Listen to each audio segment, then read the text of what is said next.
Hi friends, welcome back to my channel and welcome to the first day of vlogmas. I will have one video come out every single day up until Christmas, so I hope you enjoy.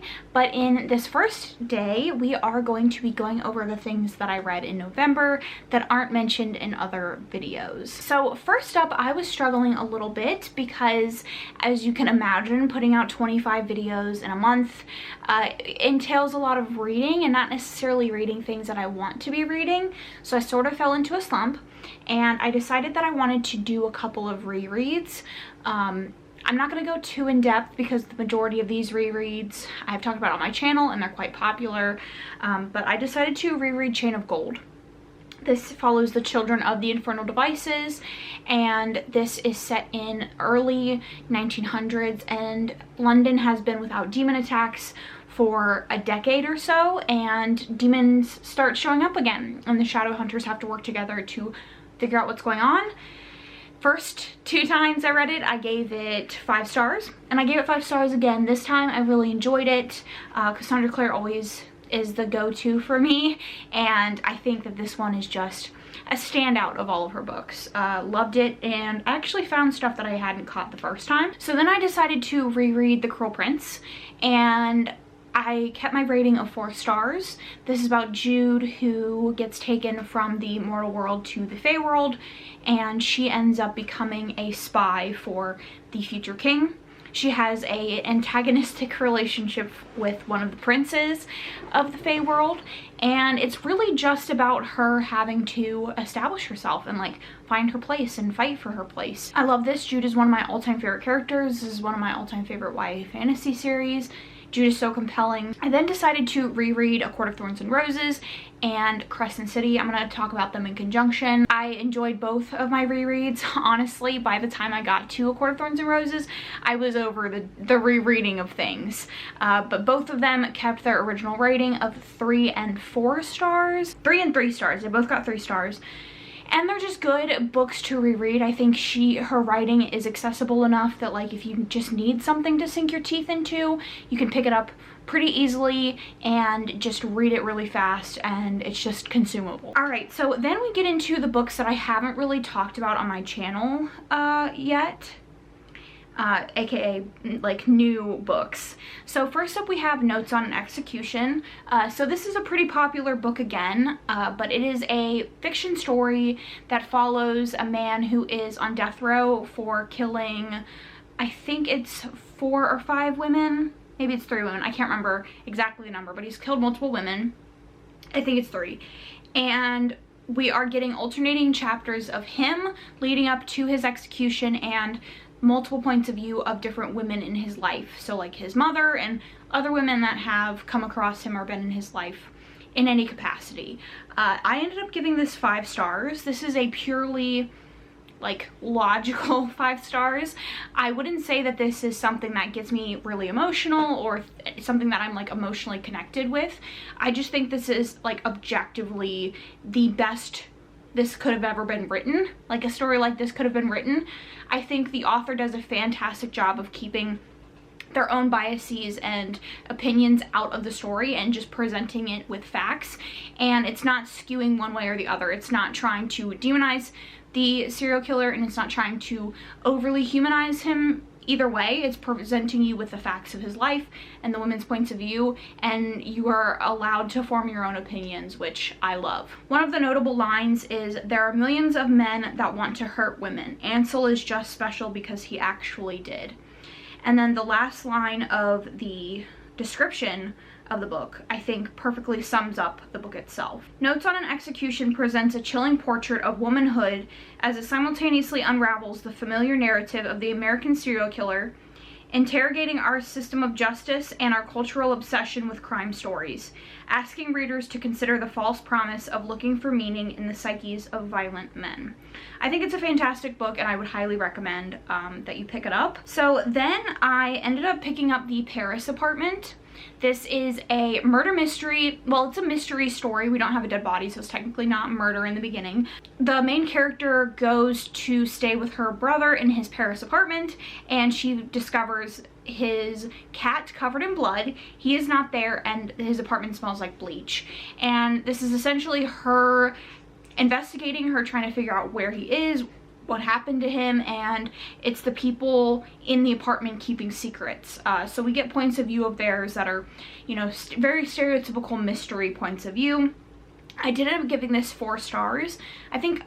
I love Lucy Foley. I know this isn't her most popular, like, pick. I think because people go into this sort of with the wrong expectation.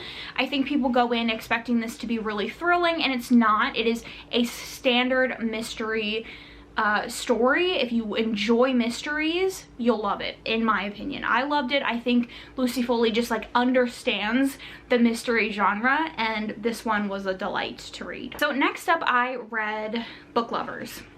This is, I think, Emily Henry's release from this year.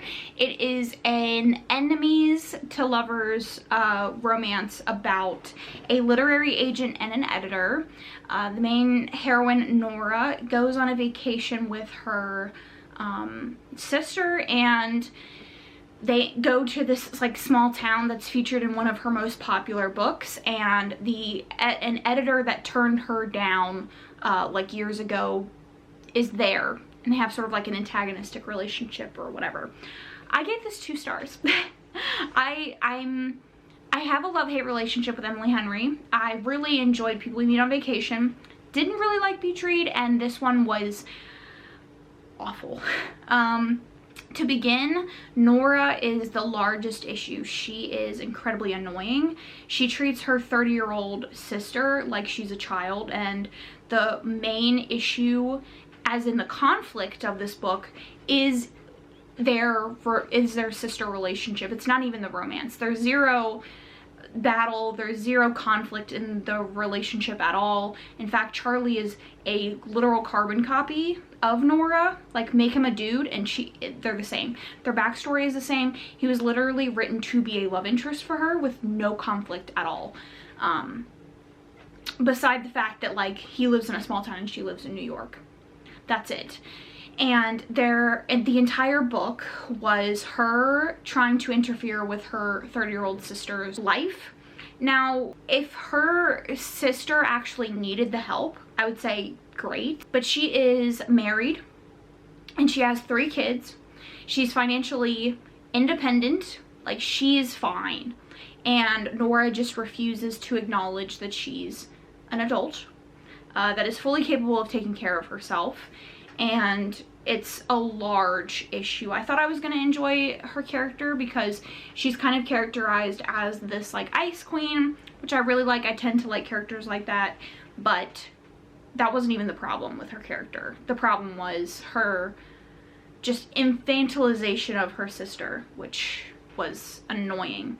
And then the fact that Charlie was like not even his own person, which, you know, don't love that. So next up, I read After. And the first time I read this, I gave it 2 stars. And something along the line, my review said something along the lines of like, no one should pick this up. I decided to reread it because I do want to read this series, and I'm doing the read along with the community. And I wanted to go in with sort of like a different viewpoint in mind. I think we've had a lot of conversations, particularly in the romance community, about people's inability to allow the romance community to recognize things as fiction, and they make it seem like, oh, well, if you like this in a romance, that means you like it in real life, which is just absolute baloney. There are fantasy readers who can read fantasy all day, and nobody questions their ability to believe that's fiction, but we're not afforded the same abilities, I guess. So I decided to go into this kind of with a different, more open mind. I wouldn't necessarily, if I were to rate this now, I would give this like a 3-star. It's not good, but it's fun. It's not well written. It's over-explained. She repeats herself over and over again. She explains things that don't need to be explained, and there's just a lot of oddities, and it's just it's too long. But it's a fun story. Like, it's just a messy college romance about 2 people who are a little bit shitty and kind of toxic for each other, and that's all it is. Like, I guess the issue that I have is like the idea that fan fiction or stories like this will like pollute the minds of young girls. Like, I read fan fiction when I was a teenager. I read, you know, everything. That in no way affected the way that I conceptualize relationships or behave in relationships now. It just didn't. And I think for the vast majority of young girls, it's the same way. Our behavior in relationships doesn't really have anything to do with the books that we read. I'm sure media affects us in some ways on a large scale, such as the way that we look and things like that. But in ways like this, it's not relevant. And then to tell people that they can't pick this up because it's toxic and it sets a bad example, why can't I read that? Like, no one is reading this thinking like, oh, this is a perfectly healthy and okay relationship. It's fun and it's messy, but I should be able to pick it up without, you know, people grilling me and telling me that this is a bad example and nobody should ever read this. This is coming from someone that had this opinion. Like, I'm pretty sure you can go back to that video in which I read it in February 2020, and I'm pretty sure I said something similar, and I just don't feel that way anymore. So it's not a good book, but I'm definitely going to continue the series. So then next up, I also decided to reread From Blood and Ash because it's another series that I want to continue. This is a fantasy romance about Poppy, who is the maiden. That is, she's basically it means that she's supposed to remain pure. She has to wear a veil, and she is being saved for this ascension ceremony that will, like, supposed to be something massive for her kingdom.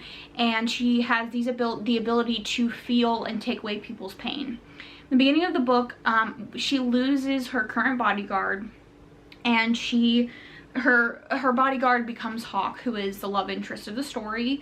And it is basically that, like, them having a relationship, and also Poppy trying to figure out the truth behind the ascension ceremony and her world, as people start being attacked by a enemy kingdom or a rival kingdom. And then it goes off into a bigger series, obviously. But like I said, I wanted to reread it because I want to finish the series. I have read the first 2 books, but I just don't remember anything about them. So to continue, I wanted to reread the first 2. So I think the first time I read it, I gave it 4 stars, and I'm keeping that rating because it's good. And then I ended up finishing A Daughter of No Worlds. This is another fantasy romance, and in the beginning of the book, Chisana, the main character, is a slave, and she finally makes enough money to buy her freedom, and in the process of buying her freedom, she ends up killing the guy who owns her. And she escapes the compound, and she goes to the government, where there is this thing called the Order, and they're split into 2 factions, and it's like based on the sort of magic that you have.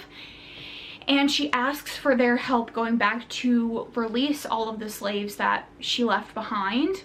And they tell her that she has to become an Order member for them to help her, and in order to become an Order member, she has to pass this exam after 6 months of an apprenticeship. And so she gets put with Max, who is the hero. They have a very slow burn romance, and she's just practicing her abilities and also getting roped in this impending war. I ended up giving this 3 stars, and I think the issue that I had was it's a good book. Like, it's well written, it's well plotted, the romance is delightful, like the characters are fantastic, and I love the way that the plot goes, and I think the world is going to expand so much, it's going to be fantastic. I just read this at a bad pace for this sort of story. There's constantly something going on in this story, and me setting it down and picking it up sporadically throughout the month really made me feel disconnected from the story, and that's just kind of is what it is. Like, it was a 3 star, but because I wasn't connected in any way, because I removed myself from the story so many times, but I'm definitely gonna continue for sure. And then the last thing that I finished this month was The Woman in Cabin 10.